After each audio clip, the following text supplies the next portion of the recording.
नमस्कार दोस्तों, welcome you all again to the most comprehensive and to the point lecture series, जहां पे हम यूपीएससी मेंस के प्रीवियस ईयर क्वेश्चंस को डिस्कस कर रहे हैं। अगेन एक बहुत ही फैक्चुअल क्वेश्चन यहां पे हमको देखने को मिलेगा।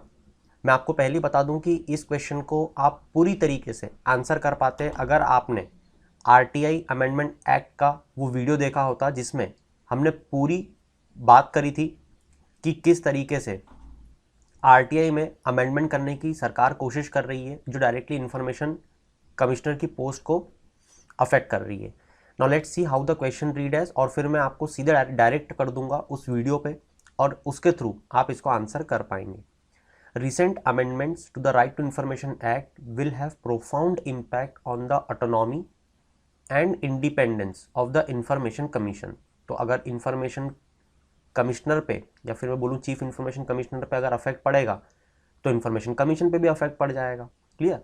और इसको डिस्कस करने के लिए बोला तो बिल्कुल फैक्चुअल, बिल्कुल स्ट्रेट फॉरवर्ड क्वेश्चन है। यहाँ पे आरटीआई अमेंडमेंट जो 2019 में सरकार ने लाने की कोशिश की है उसके बारे में क्वेश्चन पूछ रहा है।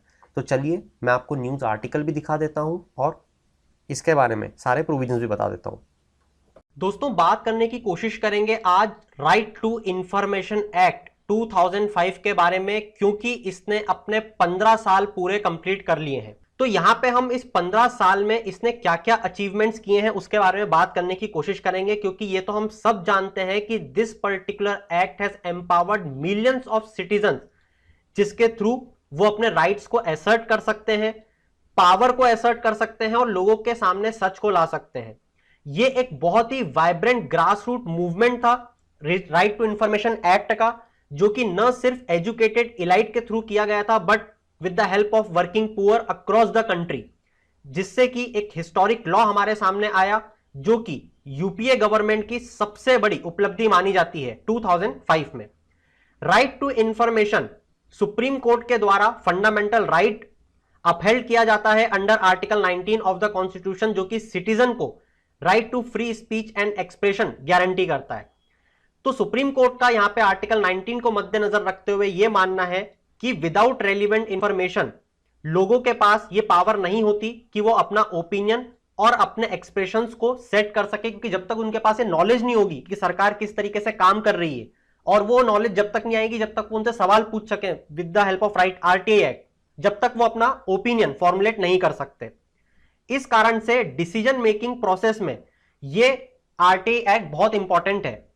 बात करते हैं इस लॉ के पोटेंशियल के बारे में। हर साल nearly 6 lakh million applications file होती हैं अंडर द आरटीआई एक्ट, जिससे कि ये शोकेस होता है कि कितने एक्सटेंसिवली इसको सिटीजंस यूज कर रहे हैं। ये एक बहुत ही ट्रांसपेरेंट लेजिस्लेशन था, पूरे वर्ल्ड का one of the finest example regarding the transparency. During the Covid crisis दोस्तों, हमने यहां पे देखा था कि बहुत सारे सवाल ले, जैसे मेडिकल फैसिलिटीज को लेके कितने वेंटिलेटर्स अवेलेबल हैं, कितने आईसीयू बेड्स हैं, हमने गवर्नमेंट डिपार्टमेंट्स को और इनफैक्ट पूरी गवर्नमेंट को अकाउंटेबल ठहराया था।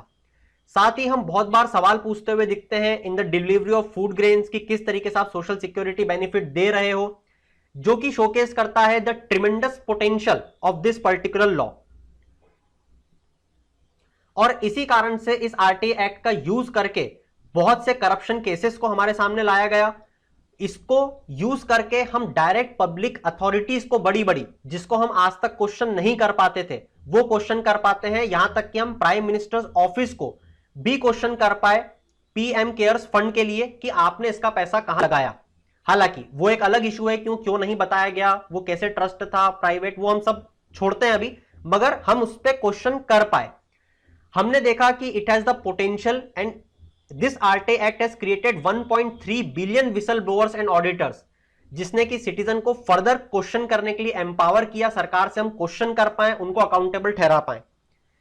इसी के साथ क्योंकि ये एक्ट इतना पावरफुल है, क्योंकि सिटीजन को इतनी पावर देता है, तो इस पे डायरेक्ट अटैक होते रहे बाय वेरियस गवर्नमेंट्स। जैसे कि 2019 में एक रिग्रेसिव अमेंडमेंट लाया गया इस आरटीआई एक्ट में, जिसको हम बहुत जल्द अपने बोर्ड पे पढ़ेंगे कि वो क्या अमेंडमेंट थे, जिस कारण से कि इस आरटीआई एक्ट की जो पावर्स थी उसको कर्टेल करने की सरकार कोशिश कर रही थी। इसी के साथ यहां पे हमको यह भी देखना पड़ेगा कि जो ऑथर हमको बताना चाहते हैं कि सिंस मई 2014, मतलब कि जब से एनडीए सरकार आई है सत्ता में, चीफ इंफॉर्मेशन कमीशन जो है उसको अपॉइंट नहीं किया जा रहा। यहां पे आप देख सकते हो, not a single commissioner of the CIC has been appointed without citizens having to approach courts. Despite supreme court ने ऑर्डर दे चुके हैं बार बार कि इन वैकेंसीज को फिल करो, आज भी 6 out of 11 post of commissioners vacant है in the chief information commissioner. तो दोस्तों अब मैं आपको लेके चलता हूं कि कैसे इसके 15 साल के कार्यकाल में 2019 में बहुत से रिग्रेसिव अमेंडमेंट्स लाके इस आरटीआई एक्ट को चेंज करने की कोशिश की जा रही है। लेके चलता हूं आपको सीधे बोर्ड पे। नमस्कार दोस्तों, अक्सर ये कहा जाता है कि हमें किसी के भी इंटेंशंस पे कभी शक नहीं करना चाहिए, as it is not an ethical practice. मगर जब गवर्नमेंट कुछ ऐसे डिसीजंस लेने लग जाए, कुछ ऐसे महत्वपूर्ण एक्ट्स को, मॉन्यूमेंटल एक्ट्स को अमेंड करने लग जाए, तो हमें उन पे शक करना और उनके इंटेंशंस पे क्वेश्चन अराइज करना बहुत जरूरी हो जाता है। दोस्तों आज हम बात करेंगे about a monumental act that is right to information act 2005। दोस्तों राइट टू इंफॉर्मेशन से क्या समझते हैं? It basically has empowered, just like the social media has empowered the common man और the common citizens, this act particularly empowered the citizens to ask questions with the public authorities। अब दोस्तों ये जो public authorities हैं, ये वो authorities हुआ करती थी जिसको हम बाबू कल्चर से जाने जाते थे। ये बाबू कल्चर ऐसा था कि हम किसी से इंफॉर्मेशन पूछना तो बहुत दूर की बात है, हम काम भी नहीं करवा पाते थे। और इस एक्ट ने हमको ये पावर दी कि हम इतनी बड़ी बड़ी पब्लिक अथॉरिटीज को, चीफ सेक्रेटरी, आईएएस, आईपीएस, किसी भी ऑफिसर को हम क्वेश्चन कर सकते हैं। We can help them accountable. जैसे एक एग्जांपल से अगर मैं आपको समझाना चाहूं तो डैम का एग्जांपल लेते हैं। मान लीजिए डैम का कंस्ट्रक्शन हुआ, government has projected that we have spent almost 16,000 crore rupees on this project. We can ask questions to them, how you have spent, why you have given tender to this particular company, whether there are any other companies who have bid for this project and why you have chosen for this company only। इससे हम accountable करते हैं public authorities को। तो दोस्तों ये एक monumental act था जिसको कि गवर्नमेंट ने कुछ अमेंड करने की कोशिश करी है। तो आज हम बेसिकली बात करेंगे कि गवर्नमेंट ने क्या उसमें अमेंडमेंट लाने की कोशिश करी है। Basically we will deal about the section 13 and section 16 of this act.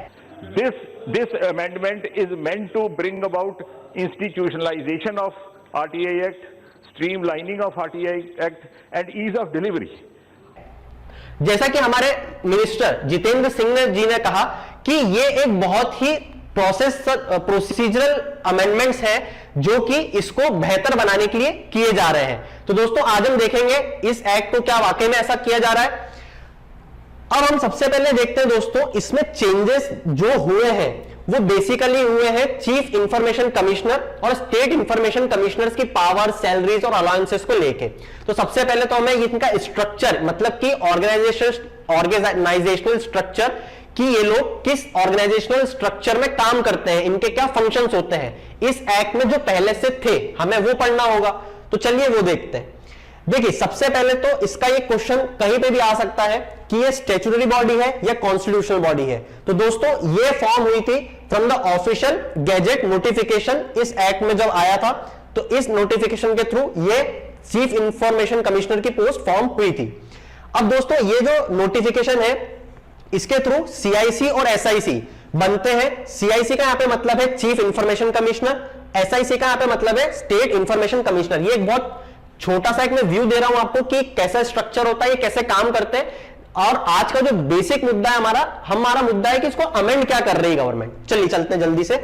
Chief information commissioner को अपॉइंट करते हैं प्रेसिडेंट। वही स्टेट में गवर्नर पावर को हम देखते हैं प्रेसिडेंट को गवर्नर से कंपेयर करके। तो स्टेट इंफॉर्मेशन कमिश्नर को कौन करेगा अपॉइंट? गवर्नर। तो बिल्कुल सही बात है। अब इसमें दोस्तों एक बात ये आती है, हम देखेंगे अमित शाह जी का एक स्टेटमेंट कि जब वो इसके पक्ष में बोल रहे थे कि ये जो इसकी प्रोसेस है इनके अपॉइंटमेंट की, कि कितना ट्रांसपेरेंसी है इस एक्ट में। तो दोस्तों ये देखेंगे हम कि चीफ इंफॉर्मेशन कमिश्नर जो है उनकी जो अपॉइंटमेंट कमेटी होती है, ऐसा नहीं होता है कि सिर्फ पीएम ने बोला कि इसको अपॉइंट कर दो तो कर दिया। इसकी एक कमेटी होती है, इसमें प्राइम मिनिस्टर होते हैं, इसमें लीडर ऑफ अपोजिशन होते हैं लोकसभा के, प्लस यूनियन कैबिनेट मिनिस्टर होते हैं जिनको नॉमिनेट करते हैं खुद प्राइम मिनिस्टर ताकि अपॉइंट कर पाए चीफ इंफॉर्मेशन कमिश्नर को। तो दोस्तों इन तरीके से बनते हैं और प्रेसिडेंट भी फाइनली अपॉइंट करते हैं चीफ इंफॉर्मेशन कमिश्नर को। अब यहां पे एक चीज देखने वाली दोस्तों कि यहां पे लीडर ऑफ अपोजिशन भी है लोकसभा का, मतलब अपोजिशन पार्टी देख सकते हो आप। तो ये कितनी ट्रांसफरेबल प्रोसेस है जो कि अमित शाह जी ने बोला, आप उनका स्टेटमेंट भी सुन सकते हैं। इसकी नियुक्ति कौन करता है? गृह मंत्री के सिफारिश पर प्रधानमंत्री नहीं करते हैं। इसके लिए कमेटी बनी है। कमेटी में कौन है? प्रधानमंत्री है, लोकसभा अध्यक्ष जी हैं, गृह मंत्री हैं। तो जैसा अभी आपने देखा कि ये अमित शाह जी का स्टेटमेंट था और ये बात बिल्कुल सही है, मगर अब हम आते हैं कि इसमें जो अमेंडमेंट्स लाना चाह रही है गवर्नमेंट वो क्या है। देखिए सेक्शन 13 जो है आरटीआई एक्ट का, वो पहले क्या था? वो पहले बोलता था कि अपॉइंटमेंट जो है वो एज और टाइम, मतलब कि 5 इयर्स का टाइम पीरियड रहेगा या 65 इयर्स एज रहेगी, जो पहले हो जाए चीफ इंफॉर्मेशन कमिश्नर। मगर अब ये जो अपॉइंटमेंट की प्रोसेस है दोस्तों, इसको अमेंड करके गवर्नमेंट बोलना चाह रही है कि अब ये जो एज और टाइम है it will be as per the prescription by the government. ये है सेक्शन 13 में पहला। एक और सेक्शन 13 में दोस्तों बात चलती है सैलरीज, अलाउंसेस और टर्म्स ऑफ सर्विस की। अब यहां पे सैलरीज, अलाउंसेस और टर्म्स ऑफ सर्विस जो रहता था पहले फिक्स रहता था, अब दोस्तों बात चल रही है कि it will be again as per the prescription by the government. अब ये दोनों चेंजेस ला रहे हैं थ्रू सेक्शन 13 और सेक्शन 16। अगर आप देखना चाहो तो ऐसा का ऐसा आप स्टेट में देख सकते हो। अगेन स्टेट में जो भी चीजें होती थी वो सेंट्रल गवर्नमेंट के पास ये लोग पावर लेना चाह रहे हैं। तो अब एक चीज आप देख सकते हैं कि जब सेंट्रल गवर्नमेंट के पास पावर ले रहे हैं तो ये चीज किसको हैम्पर कर रही है? एक फेडरल स्ट्रक्चर को, जो कि हम कंसर्न में देखेंगे अपने, तो ये फेडरलिज्म को अफेक्ट कर रही है। अब दोस्तों बात ये आती है एक चीज और, अगर आपसे कभी कोई पूछ सकता है अबाउट द सैलरीज, तो आपको एक चीज याद रखनी है कि चीफ इंफॉर्मेशन कमिश्नर जो है उनकी जो सैलरी होती है, क्योंकि उनको चीफ इलेक्शन कमिश्नर का दर्जा दिया हुआ था, तो CIC इक्वल टू CEC, इन दोनों की सैलरी सेम है। वहीं जो बाकी के इंफॉर्मेशन कमिश्नर्स रहते हैं, मतलब कि हम जानते हैं कि चीफ इंफॉर्मेशन कमिश्नर के अंडर में और 10 इंफॉर्मेशन कमिश्नर्स हो सकते हैं, हालांकि है नहीं, अभी भी 6 ही है, और 2014 में तो और भी बुरी हालत थी, सिर्फ 3-4 ही थे। तो चीफ इंफॉर्मेशन कमिश्नर की सैलरी होगी चीफ इलेक्शन कमिश्नर के बराबर, वहीं इंफॉर्मेशन कमिश्नर की सैलरी होगी इलेक्शन कमिश्नर के बराबर। तो दोस्तों ये एक पॉइंट ऑफ फैक्चुअल। अब हम चलते हैं सेक्शन 16 पे, जो कि हमने देख लिया है कि स्टेट में भी अब prescribe by the central government होने वाला है और ये फेडरल स्ट्रक्चर को हैम्पर कर रहा है।